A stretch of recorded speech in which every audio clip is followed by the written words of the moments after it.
Olá, pessoal. Em nosso último encontro, nós trabalhamos o tratamento geral atribuído pela doutrina ao tema fato jurídico. Apenas a título de revisão. O que é um fato jurídico? Fato jurídico é todo acontecimento capaz de criar, modificar, resguardar, transferir ou extinguir direitos e deveres. É todo acontecimento que produz efeitos jurídicos. Então, se da prática, se da ocorrência de um acontecimento decorrem efeitos de ordem jurídica, estaremos diante de um fato jurídico.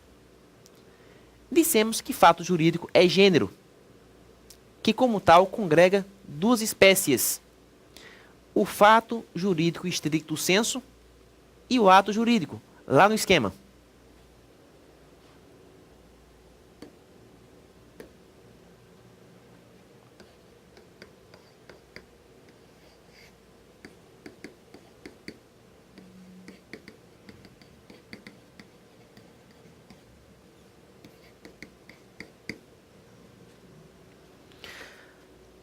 Quando se fala em fato jurídico estricto sensu, está-se diante de um acontecimento natural, de um acontecimento alheio à vontade, e que, não obstante, desencadeia efeitos jurídicos. Por exemplo, a tempestade que destrói uma casa, o nascimento com vida, acontecimentos decorrentes aqui de forças da natureza. Já a ideia de ato jurídico simboliza um ato de vontade, um ato proveniente da vontade humana e que vai acarretar efeitos de ordem legal. Dissemos, a propósito, que o ato jurídico poderia ser lícito ou ilícito, lá no esquema.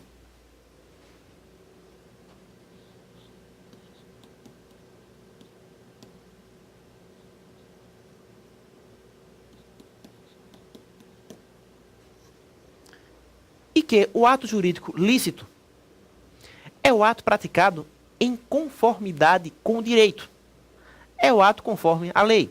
Por exemplo, a compra de uma geladeira. Já o ato jurídico ilícito, por sua vez, é o ato contrário ao direito, que contraria a norma. Como, por exemplo, a prática de um dano moral, que vai acarretar sanções ao ofensor. Falei também que o ato jurídico lícito, praticado conforme o direito, comporta duas espécies, lá no esquema. Existe o ato jurídico estricto sensu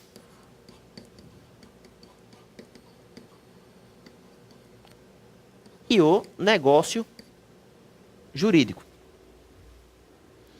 Sendo que o ato jurídico estricto sensu é o ato de vontade cujos efeitos encontram-se pré-determinados em lei. Efeitos que a lei, de modo antecipado, já diz quais são. Caso da adoção. A adoção é um ato jurídico estricto sensu. Enquanto que o negócio jurídico é um ato de vontade, porém cujos efeitos decorrem da vontade das partes, do partícipe ou dos partícipes. Então aqui é o próprio participante que vai dizer os efeitos da negociação. É o que se passa numa compra e venda, em que preço, financiamento, prazo, etc., tudo vai ser dito pela própria vontade das partes. Vejam vocês que esse esquema nos permite diferenciar corretamente a ideia de fato, de ato e de negócio. Sendo que o principal tema trabalhado no terceiro livro da parte geral do Código Civil é exatamente o negócio jurídico. Então vamos isolar no esquema o conceito de negócio jurídico, porque a partir de agora é com ele que passaremos a trabalhar. Então lá no esquema, mais uma vez, negócio jurídico. Pessoal, no Código Civil, vocês encontrarão 81 artigos. É muita coisa, pessoal. 81 artigos centrados exclusivamente na ideia de negócio jurídico. São os artigos 104 a 184 do Código Civil. Lá no esquema.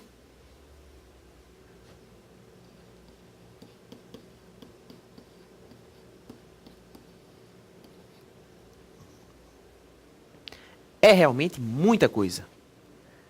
Daí a necessidade de um estudo acurado sobre as normas legais pertinentes ao negócio jurídico.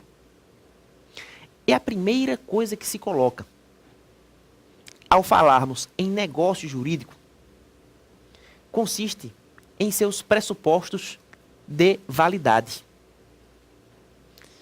Vejam vocês, quando se fala em pressupostos de validade, está-se diante daqueles requisitos que devem ser fielmente observados a fim de que o negócio considere-se válido, que ele possa, assim, ganhar a chancela da legislação, do direito. Percebam vocês que até numa simples partida de futebol, discute-se validade, discutem-se os pressupostos de validade. Quando, por exemplo, o atacante marca um gol e o placar assinala 1-0, pode acontecer que segundos depois o juiz consulte o bandeirinha e assinale impedimento. O atacante estava adiantado no momento em que a bola foi lançada. Ora, na hora em que o juiz assinala impedimento, o que acontece com aquele gol? O gol é anulado. E por que ele foi anulado? Porque ele não satisfez um pressuposto de validade dentro daquela partida futebolística para que pudesse ser considerado válido.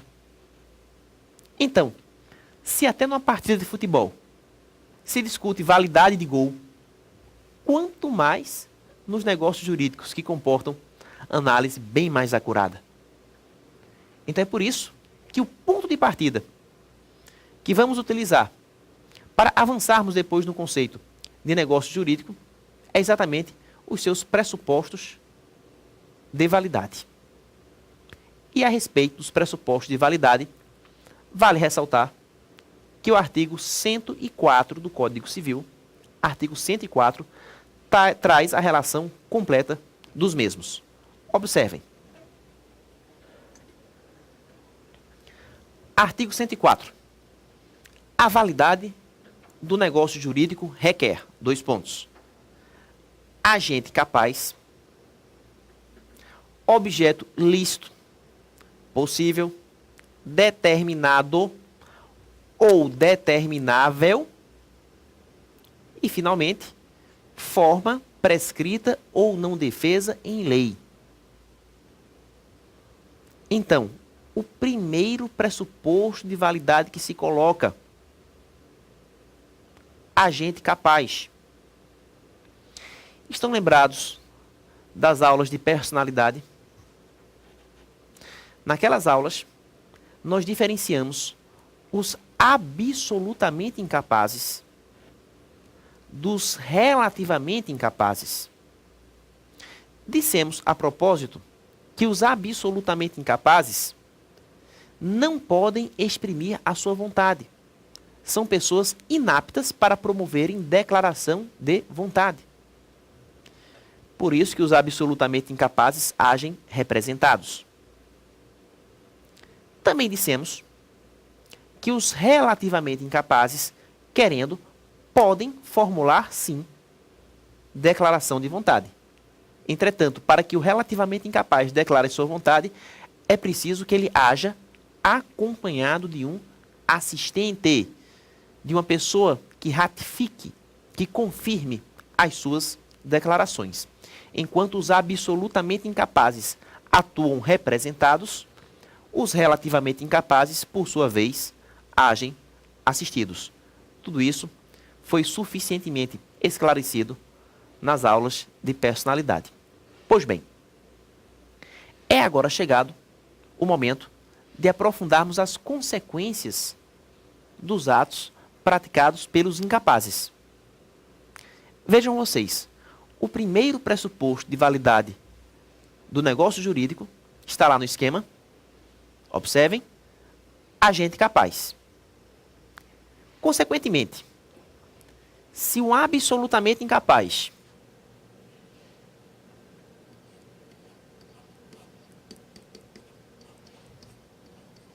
pratica o negócio será nulo. Se, por sua vez, um relativamente incapaz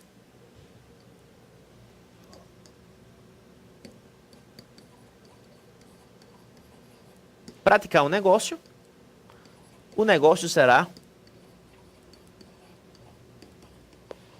anulável. Mas, Mário, qual a diferença entre o negócio nulo e o negócio anulável? É uma diferença que vamos aprofundar mais na frente, quando tratarmos do tema invalidade dos negócios jurídicos. Lá, esse assunto vai ser convenientemente trabalhado. Por enquanto, o que eu quero que o meu aluno fixe é essa ideia de que o absolutamente incapaz pratica negócio nulo. E o relativamente incapaz pratica negócio anulável. Por que isso? Porque o primeiro pressuposto de validade do negócio jurídico é que haja um agente capaz. Ter capacidade civil é conditio sine qua non para que se considere válida a negociação. Analisemos agora o segundo requisito. Observem. Segundo pressuposto, objeto lícito, possível, determinado ou determinável. Então vejo que com relação ao objeto da relação, ao objeto do negócio, algumas exigências são feitas. Primeira delas, o objeto deve ser lícito. O que é objeto lícito, pessoal? Objeto lícito é o objeto não proibido pela lei. É o objeto que a lei não proíbe. Por exemplo, a lei não me proíbe comprar uma casa. Consequentemente, a casa é um objeto lícito. Entretanto, fosse eu a uma boca de fumo comprar 2 pacotes de maconha, aí nesse caso haveria um objeto ilícito. Porque a lei me proíbe comprar entorpecente. Estão percebendo? Então, a validade do negócio requer que o objeto seja lícito, que o objeto não seja proibido em lei. É essencial. Mas, além de lícito, o objeto também deve ser possível. E o que é um objeto possível? Objeto possível é um objeto alcançável às forças naturais e humanas. É um objeto em que as forças da natureza ou as forças humanas teriam condições de alcançar. Por exemplo, se eu faço um contrato com uma operadora de viagens e adquiro um pacote de uma excursão pela Europa, esse objeto, a excursão promovida pelo continente europeu, é um objeto possível? Claro que sim. Afinal, a força humana pode alcançar uma viagem nesses termos. Porém, se a mesma operadora de viagens vendesse aos seus clientes uma excursão pelos anéis de Saturno, a força humana é capaz de levar o homem até os anéis de Saturno? Claro que não, pessoal. Então teríamos um objeto impossível, um objeto inalcançável às forças naturais e humanas, pelo menos de acordo com a atual tecnologia, que é o que vale. Estão percebendo? Uma coisa é eu adquirir um pacote de serviços humanamente ou naturalmente alcançável. Outra coisa é eu adquirir algo que nem a natureza, nem o homem podem alcançar. Para que um objeto se considere possível, ele tem que se adequar às forças naturais e as forças humanas. Só assim ele vai ingressar nesse conceito. Só assim ele vai formar um negócio válido. Mas além de lícito e de possível, é preciso também que o objeto seja determinado ou pelo menos determinável. Ser determinado ou determinável, tanto faz. Tanto num caso como no outro, o negócio será válido. O que é um objeto determinado? Objeto determinado é o que já se encontra individualizado. Ele já se individualizou. Eu posso dar como exemplo uma casa. Eu observo a casa, entro no seu interior, me agrado daquele imóvel e depois formulo um contrato destinado à sua aquisição. Eu adquiro a casa para mim. Esse objeto é determinado. Mas a lei também permite que o objeto da relação seja determinável. E o objeto determinável é o objeto futuro, que vai se consumar posteriormente, que ainda vai se individualizar. É o exemplo de uma casa comprada na planta. Se eu compro a casa na planta, aquela planta arquitetônica, aquele projeto, aquela maquete, já me concede os critérios para a futura individualização da casa. Como a casa será no futuro. Então eu estaria adquirindo, no ato da contratação, um objeto determinável. Então, sendo determinado, já individualizado, ou determinável, passível de futura individualização, em ambos os casos, o negócio se considera válido. Enfim, para que o negócio seja válido, é preciso que o objeto seja lícito, possível, determinado ou determinável. E o terceiro pressuposto de validade, lá no esquema. Forma prescrita ou não defesa em lei.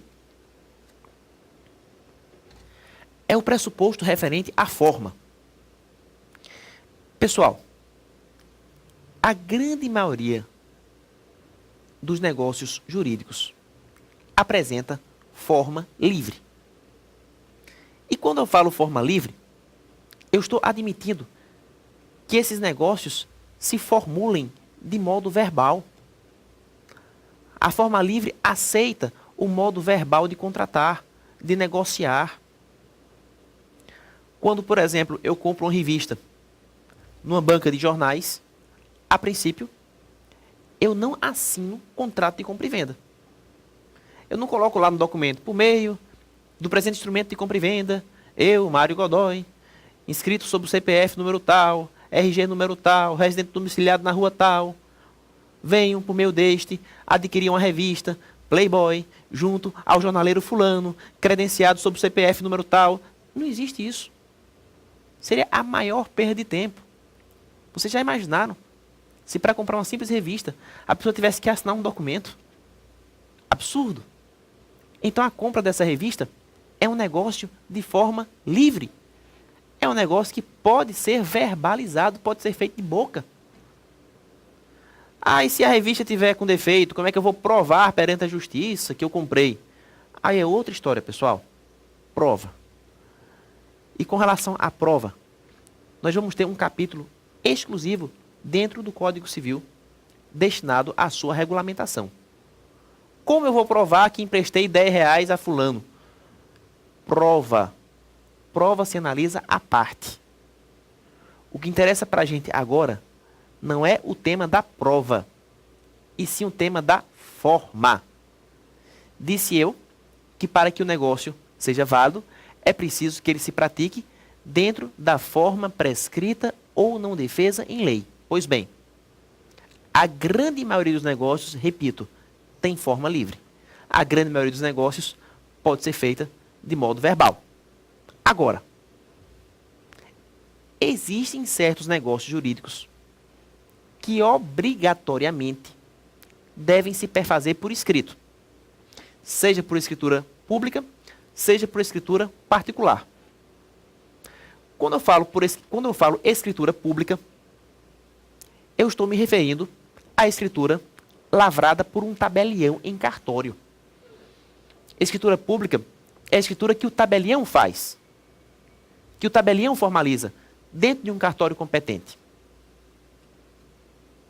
Já a escritura particular é a escritura formalizada pelas próprias partes. As partes sozinhas firmam a escritura particular tendente a formalizar o negócio jurídico. Pois bem, em certos casos, disse eu, a lei impõe no negócio jurídico a observância de uma certa forma, seja ela escritura pública, seja ela escritura particular. Lembro a propósito que quando estudamos pessoas jurídicas lá em fundações, estão lembrados? Fundações. Eu disse que a fundação reclama uma dotação feita por escritura pública, para que se possam dotar bens destinados a criar uma fundação, a escritura pública é obrigatória, sendo o ato praticado inter vivos.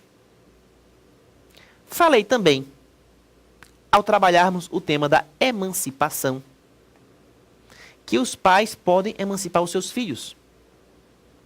E para que essa emancipação aconteça, os pais deverão observar escritura pública. Então estamos aqui diante de dois casos legalmente previstos na parte geral do Código Civil, em que a escritura pública é essencial à formalização do ato. É a forma prescrita ou não defesa em lei. Como também há atos que devem ser praticados por escritura particular. Por exemplo, fiança. A fiança, ela comporta escritura particular. Ela jamais poderia ser feita de modo verbal. Nunca. Ninguém pode ser fiador de boca. Fiança é um contrato que tem que ser firmado por escrito. E a escritura particular bastaria para a formalização do contrato de fiança, sendo assim a forma prescrita ou não defesa em lei. Portanto, quando se fala em negócios jurídicos, existem aqueles que admitem a forma livre, que podem ser feitos de modo verbal, a grande maioria pode, como também existem aqueles que devem ser praticados com observância estrita de uma forma, seja ela a escritura pública, exemplo, emancipação, seja ela escritura particular, como é o caso da fiança.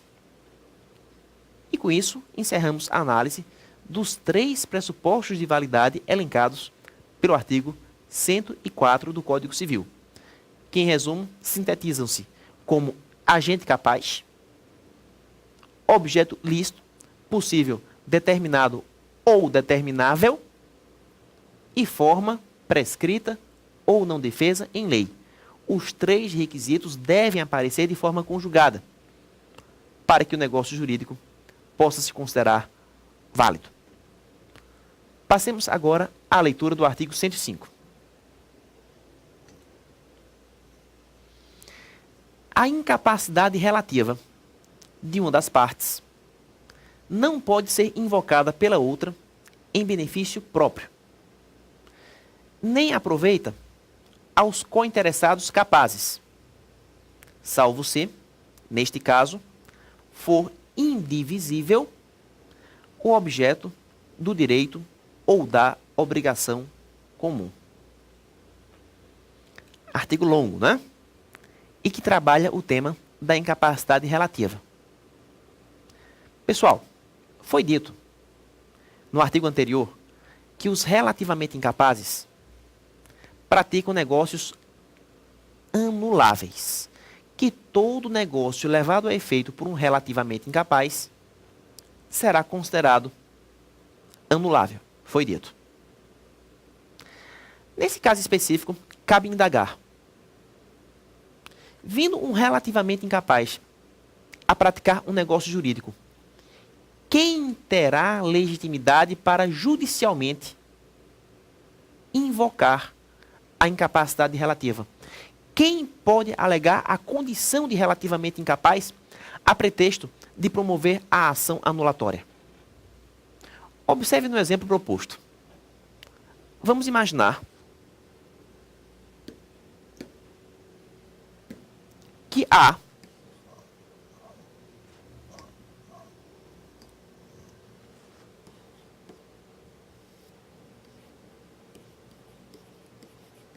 vende um automóvel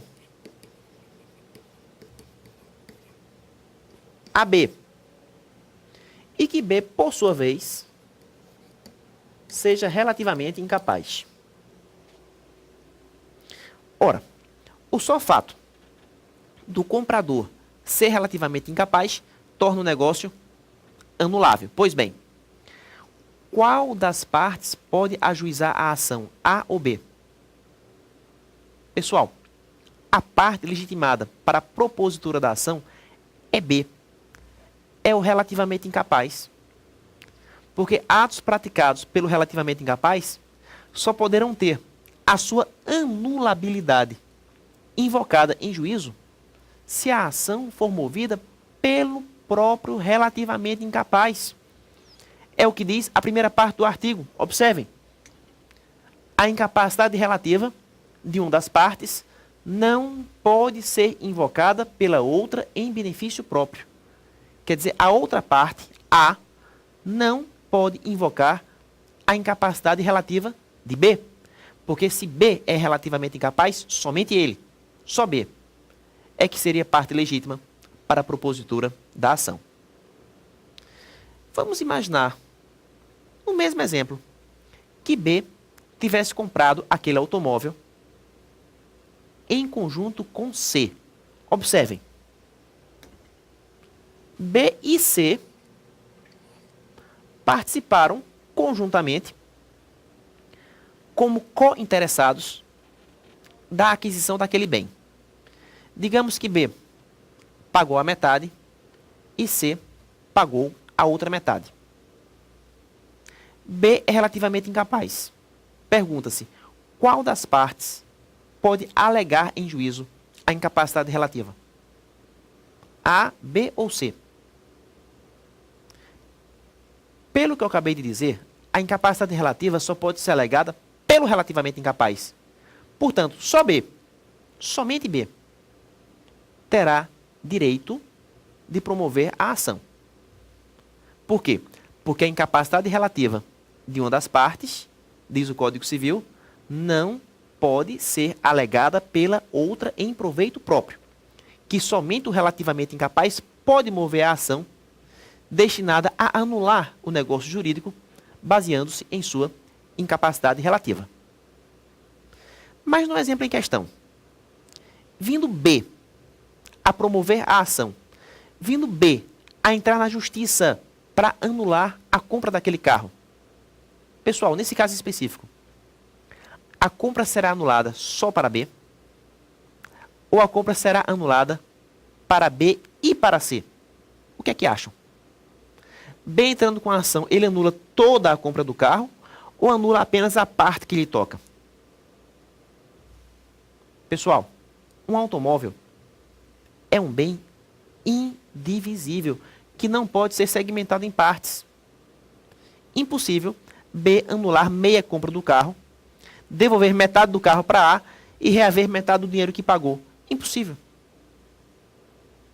Diante do caráter indivisível do bem, a ação promovida por B, a ação que B move na justiça, vai repercutir também para C, também para o seu co-interessado C. Em outras palavras, B entra com a ação e todo o negócio é anulado. Anula-se a parte de B e anula-se a parte de C, porque um carro é um bem indivisível. Resultado, o carro inteiro é devolvido a A e A reembolsa B e C daquilo que foi pago. Portanto, lá no esquema, a ação movida por B atinge C, atinge o co-interessado, porque o automóvel é um bem indivisível. voltando ao artigo 104, ao artigo 105. Disse eu, no começo, que a incapacidade relativa de uma das partes não pode ser invocada pela outra em benefício próprio. Em resumo, que só quem pode alegar a incapacidade relativa é o próprio relativamente incapaz. Na sequência, nem aproveita aos cointeressados capazes, salvo se, neste caso, for indivisível o objeto do direito ou da obrigação comum. Quer dizer, se o objeto for indivisível, a anulação promovida pelo relativamente incapaz vai atingir, vai repercutir em face do co-interessado, em face de C. Porque o objeto é indivisível e a decisão tem que ser proferida de forma única para todas as partes. É isso, pessoal. Um forte abraço a todos e até a nossa próxima aula.